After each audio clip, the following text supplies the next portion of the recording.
দেখুন, প্রথমে বুঝতে হবে অ্যালার্জিটা কি। মানে সচরাচর আমরা দেখি যে স্কিনে আমাদের র্যাশ হচ্ছে, সেটাকে আমরা ভাবি অ্যালার্জি, কিন্তু এছাড়া আরও আছে। যেরকম সকালবেলায় আমরা দেখি যে অনেক পেশেন্ট থাকে, পেশেন্ট বলবো না, এমনিতে মানুষ বলবো সকালে খুব হাঁচি হয় কন্টিনিউয়াসলি, সেটাও কিন্তু একটা অ্যালার্জির ধরন রয়েছে।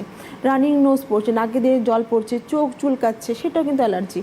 তার সঙ্গে আমরা দেখি একটু যখন স্কিনে পরিবর্তন, বিভিন্ন রোগ, এক্সিমা বলুন, সোরিয়াসিস বলুন, সেখানেও কিন্তু ইচিং হচ্ছে, সেটা ডিজিজে চলে যাচ্ছে, বা ভমিটিং হচ্ছে বা ডায়রিয়া হচ্ছে, সেগুলো কিন্তু সিমটম। এবার সেখানে কি দাঁড়িয়ে শুধু আমরা মনে হয় যে স্কিনে কিছু ধরনের চেঞ্জ রয়েছে বা ইচিং হচ্ছে, চুলকাচ্ছে, একটু ফুলে গেছে, ওইটুকু অ্যালার্জি না। অ্যালার্জি কিন্তু আমাদের লাংসকেও অ্যাফেক্ট করে। আমরা জানি অ্যাস্থমা পেশেন্ট যারা রয়েছে, সেখানে অ্যালার্জি একটা বড় রোল রয়েছে, কারণ এনভায়রনমেন্টাল যে অ্যালার্জি হয় থেকে যে কারণগুলো এক্ষুনি স্যার বললেন, সেগুলো কিন্তু একটা ভাইটাল জায়গা, সেখান থেকে কিন্তু আমাদের লাংসটা ড্যামেজ হয়, সেখানে এফেক্ট হয়ে কিন্তু অ্যাস্থমার মতো রোগটাকে ক্রিয়েট করে। তার সঙ্গে আমরা দেখি যে সোরিয়াসিস হচ্ছে, একটা অ্যালার্জি বড় কারণ থাকে, এক্সিমা হচ্ছে একটা বড় কারণ থাকে। এই ধরনগুলো থেকে কিন্তু বুঝতে হবে যে আমার সিমটম যখন আমি দেখছি কন্টিনিউয়াসলি জল পড়ছে, কেন পড়ছে, আমার অ্যালার্জি টেস্ট করাতে হবে, আমাকে ডাক্তারের সঙ্গে কথা বলতে হবে। ওরকম না যে আমি একটা ট্যাবলেট খেয়ে নিলাম ঠিক হয়ে যাবে, তা নয়।